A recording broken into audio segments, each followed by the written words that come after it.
আপনারা অনেকেই জানেন দেশের বাইরে থেকে কোনো পণ্য আমদানি কিংবা রপ্তানি করতে হলে আপনার একটা লাইসেন্সের প্রয়োজন, যাকে বলে ইম্পোর্ট এক্সপোর্ট লাইসেন্স। এই ইম্পোর্ট এক্সপোর্ট লাইসেন্স যাদের রয়েছে তাদের কিন্তু প্রতি বছর এটাকে নবায়ন করতে হয়। আর এই নবায়ন করার জন্য অনেকেই দালাল ধরে থাকেন, অথবা কোনো দোকানে গিয়ে তাকে এক্সট্রা কিছু টাকা দিয়ে এটা রিনিউ করার জন্য আবেদন করেন। কিন্তু আপনি চাইলে মোবাইল ফোন কিংবা কম্পিউটারের মাধ্যমে নিজেই নিজের আইআরসি, ইআরসি বা ইম্পোর্ট এক্সপোর্ট লাইসেন্সটি ঘরে বসেই অনলাইনের মাধ্যমে আবেদন করে অনলাইনের মাধ্যমে আপনার লাইসেন্সটি গ্রহণ করতে পারেন। নবায়ন করা খুবই সহজ, অনলাইনের মাধ্যমেই টাকা পেমেন্ট করতে পারবেন, অনলাইনের মাধ্যমে আবেদন করতে পারবেন। কিভাবে আপনি আপনার ইম্পোর্ট এক্সপোর্ট লাইসেন্স রিনিউ করবেন, A to Z প্রসেস আজকের ভিডিওতে দেখাবো। বাই দ্য ওয়ে, এই ধরনের গুরুত্বপূর্ণ ভিডিওগুলো কিন্তু নিয়মিত আমাদের এই চ্যানেলটিতে আপলোড করা হয়, সুতরাং চ্যানেলটি সাবস্ক্রাইব করে পাশের নোটিফিকেশন বেলটি অন করে দিবেন। চলুন শুরু করি আজকের ভিডিও। আইআরসি লাইসেন্স রিনিউ করার জন্য আপনি যে কাজটি করবেন, আপনার মোবাইল ফোন কিংবা কম্পিউটার থেকে যে কোনো একটি ব্রাউজার ওপেন করবেন। ওপেন করার পর আপনি এখানে গুগলে সার্চ করবেন আইআরসি রিনিউয়াল লিখে। আইআরসি রিনিউয়াল লিখে সার্চ করলে দেখতে পারবেন আপনাদের সামনে ঠিক এরকম ইন্টারফেস চলে আসবে। সবার উপরে ccie.gov.bd এই ওয়েবসাইটটিতে আপনি ঢুকবেন। ওয়েবসাইটটিতে আসলে ইন্টারফেস এরকম দেখতে পারবেন। এবার আপনি এখান থেকে লগইন লেখাতে ক্লিক করবেন। লগইন লেখাতে ক্লিক করে এই জায়গাটিতে আপনার আইআরসির ইমেল অ্যাড্রেস এবং পাসওয়ার্ড সেটা আপনি এখানে দিয়ে দিবেন। দেওয়ার পর এখান থেকে লগইনে ক্লিক করে আপনার অ্যাকাউন্টে লগইন করে নেবেন। দেখতে পাচ্ছেন আমার এখানে কমার্শিয়াল আইআরসি রয়েছে একটা, এটা 2বার রিনিউ করা হয়েছে। আমি এবার 23-24 অর্থ বছরের জন্য রিনিউ করব। এর জন্য এখান থেকে রিনিউ অ্যাপ্লিকেশন রয়েছে, এই রিনিউ অ্যাপ্লিকেশনে ক্লিক করবেন। এবার এইখানে আপনার ট্র্যাকিং নাম্বারটি দিয়ে দিবেন। ট্র্যাকিং নাম্বার আপনি ড্যাশবোর্ডেই পেয়ে যাবেন। আপনি যদি কমার্শিয়াল আইআরসিতে ক্লিক করেন তাহলে আপনি এইখানে দেখতে পারবেন, এই জায়গাতে আপনি ট্র্যাকিং নাম্বার পেয়ে যাবেন। এখান থেকে ট্র্যাকিং নাম্বারটা কপি করে নেবেন। এরপর এখানে এসে আপনি ট্র্যাকিং নাম্বারের জায়গায় আপনার ট্র্যাকিং নাম্বারটি দিয়ে দিবেন। দেওয়ার পর ফাইন্ড লেখাতে ক্লিক করবেন। দেখতে পারবেন এখানে আপনার কোম্পানি ডিটেলস চলে আসবে, বা যে নামে আইআরসি করা আছে সেই নাম চলে আসবে। এবার এখানে আপনাকে অর্গানাইজেশন মোবাইল নাম্বার দিয়ে দিতে হবে। মোবাইল নাম্বার দেওয়া হয়ে গেলে এখানে দেখতে পারবেন সকল ইনফরমেশন দেওয়া আছে। যদি বিল নাম্বার দেওয়া না থাকে তাহলে বিল নাম্বার দিয়ে দিবেন। দেওয়ার পর এখানে দেখতে পাচ্ছেন ফিসক্যাল ইয়ার, এখান থেকে আপনি নির্বাচন করবেন যে কোন সালের জন্য আপনি এখানে নবায়ন করবেন। তো আমি 23-24 অর্থ বছরের জন্য করব, তো এখান থেকে 23-24 নির্বাচন করলাম। এবার নিচে দেখতে পারবেন আপনার টোটাল কত টাকা লাগবে রিনিউ করার জন্য।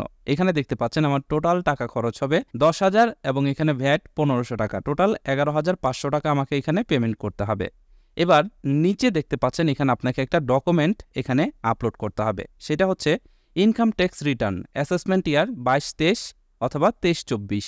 এখানে আপনাকে আপনি যে ইনকাম ট্যাক্স দিয়েছিলেন সেটার যে অ্যাকনোলেজমেন্ট স্লিপ রয়েছে সেই স্লিপটা আপনি এখানে স্ক্যান করে আপলোড করে দিবেন। তো আমি কম্পিউটারে আগে থেকেই আমার ইনকাম ট্যাক্স রিটার্ন স্লিপটাকে রেখে দিয়েছি। চুজ ডকুমেন্টে ক্লিক করে আমি সেটা সিলেক্ট করে দিব। এখানে দেখতে পাচ্ছেন এটা হচ্ছে আমার ট্যাক্স ডকুমেন্ট। এবার এখানে যদি আদার্স কোনো কন্ডিশনাল ডকুমেন্ট থাকে তাহলে এখান থেকে সেটা নির্বাচন করে দিবেন। এরপর নিচে থেকে সেভ অ্যাপ্লিকেশন লেখাতে ক্লিক করবেন। এবার দেখতে পারবেন এখানে সবার উপরে রিনিউ অ্যাপ্লিকেশন চলে আসবে। এখান থেকে আপনি ভিউ অ্যাপ্লিকেশনে ক্লিক করবেন।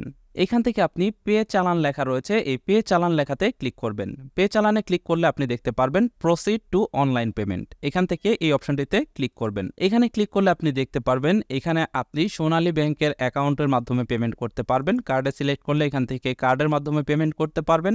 মোবাইল ব্যাংকিং সিলেক্ট করলে আপনি এখান থেকে মোবাইল ব্যাংকিংয়ের মাধ্যমে পেমেন্ট করতে পারবেন। তো আমি কার্ডের মাধ্যমে পেমেন্ট করব, তাই কার্ড নির্বাচন করলাম। এবার এখান থেকে ভিসা সিলেক্ট করলাম। এরপর এখান থেকে কনফার্ম লেখা আসতেছে। এবার দেখতে পাচ্ছেন এখানে প্রসেসিং ফি কাটবে 287 টাকা। তো এবার আপনি এখান থেকে কনফার্ম লেখাতে ক্লিক করবেন। দেখতে পারবেন সোনালী পেমেন্ট গেটওয়ের আপনার যে পেমেন্ট গেটওয়ে সেটা ওপেন হয়ে যাবে। এবার আপনি এখানে কার্ডের নাম্বার দিবেন, কার্ডের পেছনের অংশ থেকে সিভিভি নাম্বারটা দিবেন, কার্ড হোল্ডারের নাম দিবেন এবং এক্সপায়ার ডেট দিবেন, তারপর ওকেতে প্রেস করবেন। পেমেন্ট কমপ্লিট হয়ে গেলে দেখতে পারবেন আপনাদেরকে এরকম একটি পেজে রিডিরেক্ট করে নিয়ে আসবে। যদি এরকম লেখা আসে তাহলে আপনি এখান থেকে ব্যাকে চলে যাবেন। এবার আপনি দেখতে পারবেন এখানে আপনার সাবমিশন স্ট্যাটাস এখানে সাবমিশন হয়ে যাবে এবং এখানে পেইড লেখা চলে আসবে। এবার এখান থেকে ভিউ অ্যাপ্লিকেশনে ক্লিক করবেন। ভিউ অ্যাপ্লিকেশনে ক্লিক করলে এখানে আপনার সকল ডিটেলস আপনি দেখতে পারবেন। এখান থেকে ডাউনলোড ইউর চালান কপি, এটাতে ক্লিক করে আপনি আপনার চালান কপিটিকে ডাউনলোড করে নিতে পারবেন। এবার আপনারা দেখতে পাচ্ছেন এখানে সার্টিফিকেট নাম্বার এবং সার্টিফিকেট এই দুইটা অপশন ব্ল্যাঙ্ক রয়েছে, তার কারণ আমাদের মাত্র অ্যাপ্লিকেশন করেছি। এবার এইটা রিভিউ করবে, রিভিউ করার পর এইখানে সার্টিফিকেট এরকম লেখা চলে আসবে এবং সার্টিফিকেট নাম্বার চলে আসবে। 5 থেকে 7 কর্মদিবস পর যখন আপনি আবারও আপনার অ্যাকাউন্টে লগ ইন করবেন এবং এইখানে দেখতে পারবেন কমার্শিয়াল আইআরসি বা এখান থেকে যদি ইআরসি রিনিউ করেন তাহলে কমার্শিয়াল ইআরসি লেখা আসবে। যেহেতু আমরা আইআরসি রিনিউ করেছি তাই এখান থেকে কমার্শিয়াল আইআরসিতে ক্লিক করলাম। ক্লিক করার সাথে সাথে দেখতে পারবেন আপনাদের সামনে ঠিক এরকম একটি ইন্টারফেস চলে আসবে এবং এবার আপনারা দেখতে পাচ্ছেন এখানে কিন্তু সার্টিফিকেট নাম্বার চলে আসছে। আবেদন করার পরপর কিন্তু আমাদের এখানে সার্টিফিকেট নাম্বার ছিল না, এখন সার্টিফিকেট নাম্বার চলে আসছে এবং ডান পাশে দেখতে পাচ্ছেন সার্টিফিকেট চলে আসছে। তার মানে আপনার সার্টিফিকেট রিনিউ হয়ে গেছে, আপনার আইআরসি লাইসেন্সটি রিনিউ হয়ে গেছে। আপনি এখান থেকে সার্টিফিকেটে ক্লিক করে ডাউনলোড করে নেবেন আপনার সার্টিফিকেটটি এবং এই সার্টিফিকেট আপনি সব জায়গাতে ব্যবহার করতে পারবেন। আপনাকে কোনো প্রকার অফিসে যেতে হলো না, কারো কাছে যেতে হলো না, ব্যাংকে যেতে হলো না, ঘরে বসেই কিন্তু আপনি আপনার ইম্পোর্ট এক্সপোর্ট লাইসেন্সটিকে রিনিউ করে ফেলতে পারলেন। এটাই ছিল আজকের ভিডিও। আশা করছি বুঝতে পেরেছেন কিভাবে আপনি ঘরে বসে অনলাইনের মাধ্যমে মোবাইল ফোন কিংবা কম্পিউটার দিয়ে আপনার ইম্পোর্ট এক্সপোর্ট লাইসেন্সটিকে নবায়ন করতে পারেন। আজকের ভিডিওটি যদি আপনার কাজে লেগে থাকে অবশ্যই ভিডিওটিতে একটি লাইক দিবেন। এই ধরনের গুরুত্বপূর্ণ ভিডিও ভবিষ্যতে পেতে হলে আমাদের ইউটিউব চ্যানেলটি সাবস্ক্রাইব করে আমাদের সাথেই থাকবেন। মোস্ট ইম্পর্টেন্টলি, যদি ভিডিওটি ইনফরমেটিভ মনে হয় অবশ্যই এটাকে শেয়ার করবেন, তাহলে আপনার মতো আরেকজন ব্যক্তি এটা দেখে উপকৃত হতে পারবে। ভালো থাকুন, সুস্থ থাকুন, দেখা হচ্ছে পরবর্তী কোনো এক ভিডিওতে। আল্লাহ হাফেজ।